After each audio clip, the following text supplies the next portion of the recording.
कक्षा 11वीं के सभी विद्यार्थी ध्यान दें, जो आपका भूगोल का 11 अक्टूबर के दिन, देखिए 11 अक्टूबर के दिन जो आपका भूगोल का पेपर होने वाला है एमपी बोर्ड में, तो उसका आज मैं फुल सॉल्यूशन आज के इस वीडियो में हम देखने वाले हैं। देखिए समय की यदि बात करें तो 3 घंटे आपको दिए रहेंगे। पूर्णांक आपका 70 मार्क का जो पेपर रहेगा, ठीक है। यदि प्रश्न टोटल देखिए इस तरह का पेपर है आपका, और यदि पेपर में हम यदि पूर्ण पेपर की बात करें तो टोटल प्रश्न आपको 20 प्रश्न आपको उसमें दिए हुए रहेंगे। आइए हम इन सभी का सॉल्यूशन अच्छे से देखते हैं, और बड़े ही ध्यान से आपको समझना है और अच्छे अंक प्राप्त करना है। देखिए पहला है, निम्नलिखित में से किस विद्वान ने भूगोल शब्द का प्रयोग किया, ठीक है। तो वहां थे इरेटोस्थेनीज, ठीक है। निम्नलिखित में से कौन सी संख्या बिग बैंग घटना को प्रदर्शित करती है, तो वहां है 13.7 अरब वर्ष पूर्व, ठीक है। चलिए निम्नलिखित में कौन सी सेल अवसादी है, कौन सी सेल अवसादी है, तो वहां है आपकी बलुआ पत्थर। वायुमंडल में ऑक्सीजन की मात्रा कितनी है, तो वहां 21%। भारत का क्षेत्रफल कितना है, तो भारत का क्षेत्रफल है लगभग 35.5 लाख वर्ग किलोमीटर। रिक्त स्थान की यदि बात करें तो पहला रिक्त स्थान क्या है आपका, देखिए 6 रिक्त स्थान पूछे गए हैं। भारत के मध्य से रेड रेखा गुजरती है, तो वो है कर्क रेखा। पृथ्वी पर जीवन कितने वर्ष पूर्व पहले आरंभ हुआ, तो लगभग 380 करोड़ वर्ष, 380 करोड़ वर्ष पहले जीवन इस पर आरंभ हुआ। ग्रेनाइट और बेलसाल्ट सेलों का उदाहरण है, तो वहां है आग्नेय।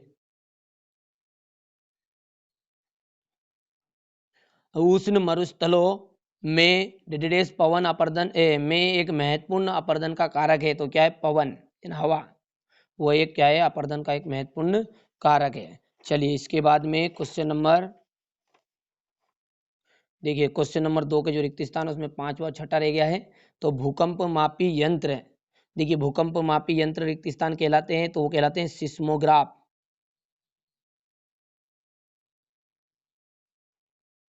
जैव भूमंडल में डिडेस का अध्ययन किया जाता है, जीव तथा वनस्पति का, जीव तथा वनस्पति का। मानव भूगोल का जनक, देखिए मानव भूगोल का जो जनक है उन्हें रेटजेल कहा जाता है। देखिए सही जोड़ी पर आ गए हैं। सबसे लंबी अवधि, सबसे लंबी अवधि भरतपुर। केवलादेव, केवलादेव, देखिए गलती हो गई थोड़ा सा, सबसे लंबी जो अवधि है वो आ जाएगा आपका पूर्व क्रेमिनियन युग, ठीक है। केवलादेव का आएगा आपका भरतपुर। और इसके बाद में सेडल चोटी, तो सेडल चोटी है उत्तरी अंडमान, ये आपका चौथा हो गया। और अंतिम जो बचा है कायांतरित चट्टान, तो इसका जाएगा संगमरमर, ठीक है भैया। चलिए एक वाक्य के उत्तर की बात कर रहे हैं।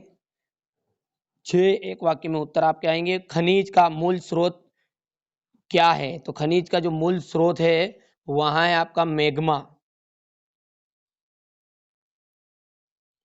मरुस्थलीय क्षेत्रों में उथली जल की झीलों को क्या कहते हैं, तो उसे कहते हैं प्लाया।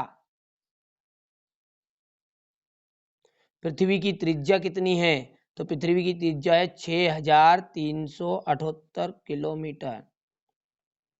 वायुमंडल में ऑक्सीजन की मात्रा कब से पूर्ण हुई, वायुमंडल में ऑक्सीजन की मात्रा है वह 200 करोड़ वर्ष पूर्व है। भारत किस गोलार्ध में स्थित है, तो भारत जो है वह उत्तरी गोलार्ध में स्थित है।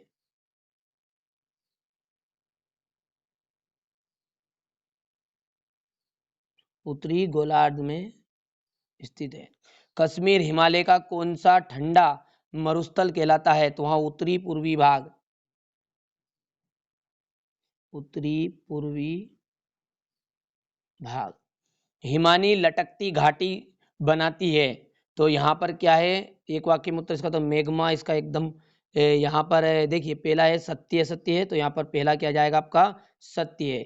पृथ्वी की सतह एक रूप है, तो ये भी आपकी गलत बात है। तीसरा देखिए पढ़ लीजिएगा आप, सत्य है। चौथे की यदि हम बात करें तो वो भी सत्य है। पांचवा असत्य है और छठा सत्य है, या पढ़ लीजिएगा थोड़ा सा। देखिए भूगोल की परिभाषा लिखना है 2 अंक की। जीव भूगोल क्या है।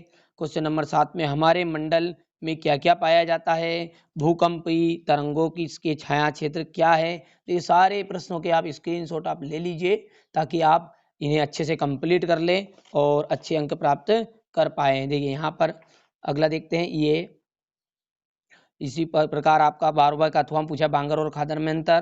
13वां देख लीजिएगा, 14, 15, 16। फटाफट आप इसके स्क्रीनशॉट ले लीजिए ताकि आप जल्दी जल्दी इन्हें अच्छे से कवर कर पाए और आपका जो पेपर 11 अक्टूबर के दिन होने वाला उसमें आपका एक अंक भी नहीं कटे। देखिए इस चैनल का जो मुख्य उद्देश्य यहाँ सिर्फ यही है कि आपको अधिक से अधिक अंक प्राप्त करवाना ही चैनल का मुख्य उद्देश्य है। तो अभी तक आपने चैनल सब्सक्राइब नहीं किया तो आप भी हमारा सहयोग करिएगा, चैनल सब्सक्राइब जरूर करिएगा और साथ ही साथ कम से कम अपने दोस्तों के साथ जरूर शेयर इस वीडियो को करिएगा।